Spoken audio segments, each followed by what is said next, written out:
It's an illustration by Daniel Solomon about sharing the gospel.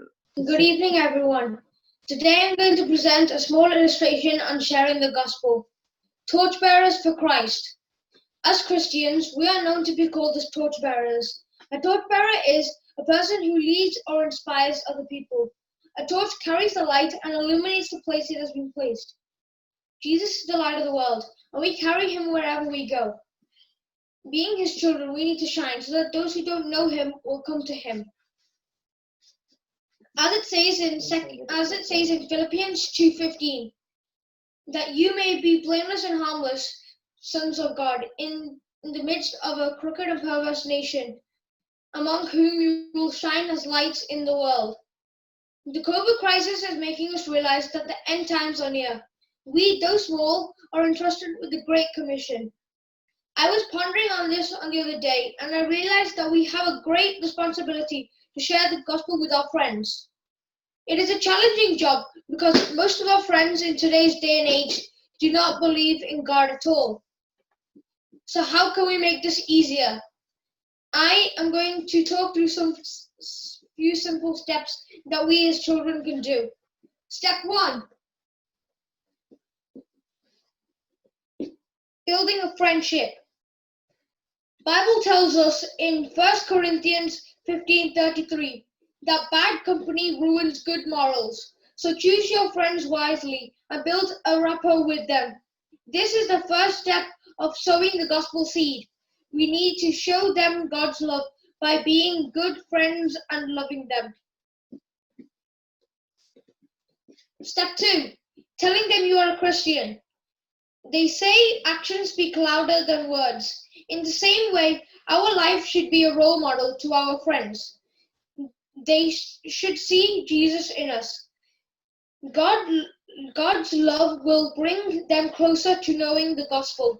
It says in 2 Corinthians 5:20, therefore, we are ambassadors of Christ. Step 3. Sharing your story. When I got the good character certificate,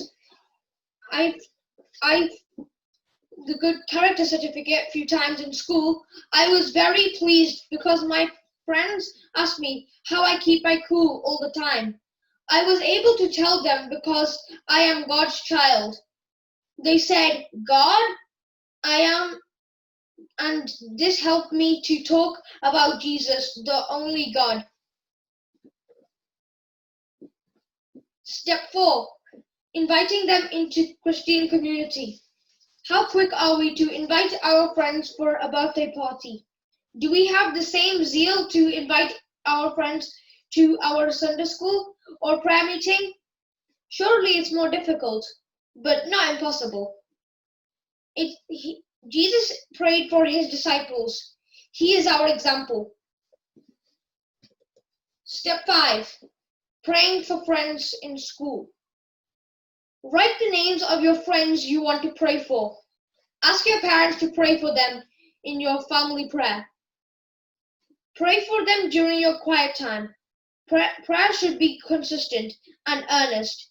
Bible says in 1 John 5:14, this is the confidence we have in approaching God, that if we ask anything according to his will, he will hear us. Those are the 5 steps of sharing the gospel with your friends. Thank you. Thank you, Dan. That was a brilliant demonstration of how to share the gospel with your friends. We've been entrusted with a great responsibility of sharing the gospel with our friends. And let the Lord help us with these words and may these words give encouragement for us all to share the gospel to our friends, to our families, and to our dear ones. May the God continue to bless you, Daniel.